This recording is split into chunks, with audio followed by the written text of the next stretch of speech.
Battle of Buxar 1764। अब हम देखते हैं बैटल ऑफ बक्सर के बारे में, जो कि बैटल ऑफ प्लासी के बाद में लड़ी गई थी। और प्लासी के युद्ध की तरह बक्सर का युद्ध भी इतिहास में बहुत ज्यादा महत्वपूर्ण है। The Britishers made Mir Jafar the nawab of Bengal and under different pretext tried to extract plenty of wealth from him. Plassey का युद्ध, जो कि नवाब सिराज उद दौला के खिलाफ लड़ा गया था, उस युद्ध में नवाब का जो सेनापति था मीर जाफर, उसने क्योंकि अंग्रेजों का साथ दिया था, तो प्लासी का युद्ध जीतने के बाद अंग्रेजों ने मीर जाफर को बंगाल का नवाब बना दिया। पर अब क्योंकि मीर जाफर को अंग्रेजों ने ही बंगाल के नवाब की गद्दी सौंपी थी, तो जाहिर सी बात थी कि मीर जाफर अंग्रेजों के फेवर में ही काम करेगा। तो अंग्रेज किसी न किसी बहाने से बंगाल से काफी सारा धन कमा रहे थे। एक तो जो वो व्यापार करते थे उसमें वो बंगाल के नवाब को एक्साइज ड्यूटी नहीं देते थे, यानी कि उनका जितना भी ट्रेड चलता था उस पे वो कोई भी टैक्स नवाब को नहीं पे करते थे। उसके अलावा बंगाल से वो किसी न किसी तरह से जो पैसा कमा रहे थे, उसी पैसे से वो इंडिया में अलग जगहों से चीजें खरीदते थे और वही चीजें वे ले जाकर यूरोप में बेच देते थे। तो अंग्रेजों का अपना तो कोई पैसा यहाँ पर खर्च नहीं हो रहा था, ऊपर से उनकी बहुत ज्यादा कमाई हो रही थी। पर क्योंकि अब बंगाल के नवाब के पास भी इतना ज्यादा टैक्स नहीं आ रहा था, जबकि बंगाल के लोगों की जिम्मेदारी तो अभी भी नवाब के सर पर ही थी, तो मीर जाफर को भी वहां पर शासन चलाने में काफी ज्यादा दिक्कतें आने लगी। तो मीर जाफर, जो कि अब बंगाल के नवाब थे, उन्होंने बाद में ब्रिटिश ईस्ट इंडिया कंपनी और जो अंग्रेज व्यापारी बंगाल में व्यापार करते थे, उन पर किसी न किसी तरह से रोक लगाना शुरू कर दिया। अब अंग्रेजों को यह रियलाइज हो रहा था कि वो पैसा तो कमा रहे हैं, पर एक तरह से शासन की जो सत्ता है वो अभी भी नवाब के पास है। तो अंग्रेजों को अब बंगाल में और ज्यादा अधिकार और सत्ता प्राप्त करने की लालच आने लगी। Due to their greed to gain more powers, the East India Company manage to dethrone Mir Jafar and made Mir Kasim the nawab of Bengal. और ईस्ट इंडिया कंपनी और अंग्रेजों ने अपनी इसी और ज्यादा अधिकार और सत्ता पाने की लालच में मीर जाफर, जिनको उन्होंने 1757 के प्लासी का युद्ध जीतने के बाद बंगाल का नवाब बनाया था, उन्हें 1760 आते आते 1760 में बंगाल के नवाब की गद्दी से हटा दिया। और मीर कासिम, जो कि मीर जाफर के ही सन इन लॉ, यानी कि मीर जाफर के जो जमाई हुआ करते थे मीर कासिम, उन्हें बंगाल का नया नवाब बना दिया। और अंग्रेज अब ये उम्मीद लगाने लगे कि मीर कासिम उनके फेवर में और ज्यादा काम करेंगे।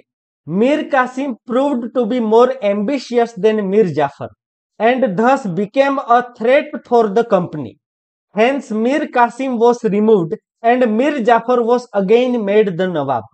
पर जब 1760 में अंग्रेजों ने मीर जाफर को बंगाल का नवाब की गद्दी से हटाकर मीर कासिम को जब बंगाल का नवाब बना दिया, तो मीर कासिम तो मीर जाफर से भी बहुत ज्यादा महत्वाकांक्षी निकले। मीर कासिम सोचता था कि जब वो बंगाल का नवाब है तो वहां की सारी सत्ता उसी के हाथों में होनी चाहिए। उसके अलावा ब्रिटिश ईस्ट इंडिया कंपनी को बंगाल में जो व्यापार करने के लिए फ्री ट्रेड पासिस दिए जाते थे, उन फ्री ट्रेड पासिस की वजह से ब्रिटिश ईस्ट इंडिया कंपनी के जो व्यापारी थे वो बंगाल के नवाब को कोई भी टैक्स नहीं देते थे।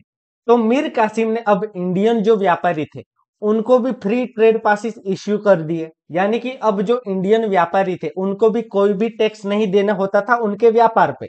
अब क्योंकि काफी सारे रीजन से जो काफी सारा टैक्स आ रहा था, उसमें से काफी सारा हिस्सा अंग्रेजों को चला जाता था। तो अब टैक्स जितना ज्यादा कम आएगा उतना ही ज्यादा अंग्रेजों को भी नुकसान हो रहा था। तो इन सब बातों से फिर से अंग्रेजों और मीर कासिम के बीच में भी अनबन हो जाती है। तो फिर से 3 साल बाद 1763 में अंग्रेजों ने मीर कासिम को भी बंगाल के नवाब की गद्दी से हटा दिया और फिर से मीर जाफर को बंगाल का नवाब बना दिया। Mir Qasim took refuge with the nawab of Awadh. During this time the Mughal emperor Shah Alam had come to Awadh. तो मीर कासिम की तो वैसे ही अंग्रेजों के साथ अनबन हो गई थी। अब अंग्रेजों ने मीर कासिम को हटाकर फिर से मीर जाफर को वहां का नवाब बना दिया, तो मीर कासिम को अपनी जान का खतरा लगने लगा। तो उसके बाद मीर कासिम अवध के नवाब की शरण में चला गया। उस समय पर अवध के नवाब हुआ करते थे शुजा उद्दौला। और जब मीर कासिम अवध के नवाब के पास होता है उस समय अवध में मुगल बादशाह शाह आलम आए हुए थे। तो उसके बाद मीर कासिम, अवध के नवाब शुजाउद्दौला और मुगल एम्परर शाह आलम, इन तीनों के बीच में बात होती है और ये तय होता है कि ये तीनों मिलकर अंग्रेजों के खिलाफ एक निर्णायक जंग लड़ेंगे और अंग्रेजों को हमेशा के लिए इंडिया से बाहर निकाल देंगे।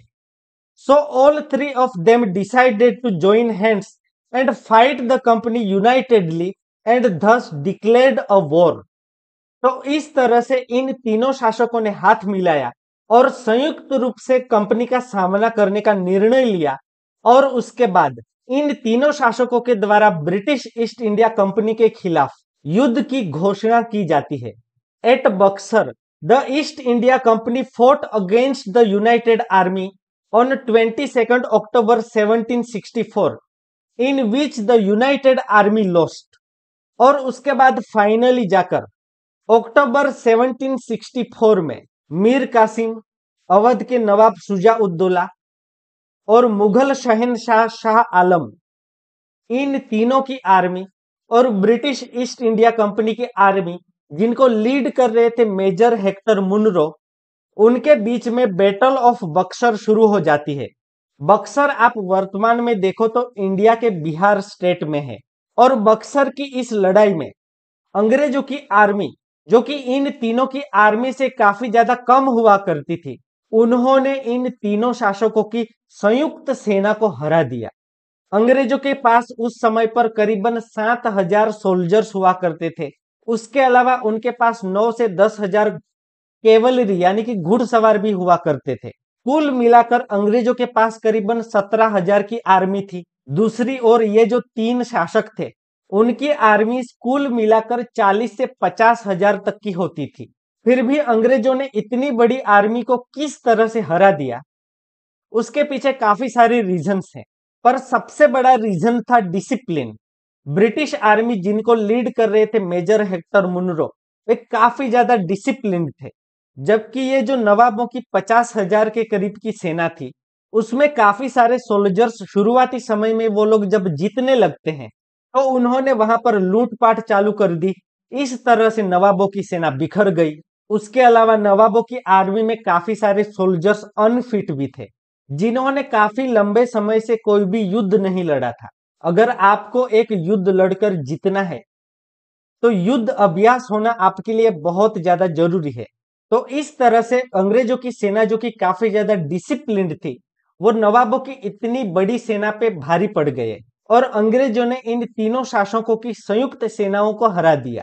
Thus the company got the Diwani right to collect revenue to Bengal, Bihar and Odisha.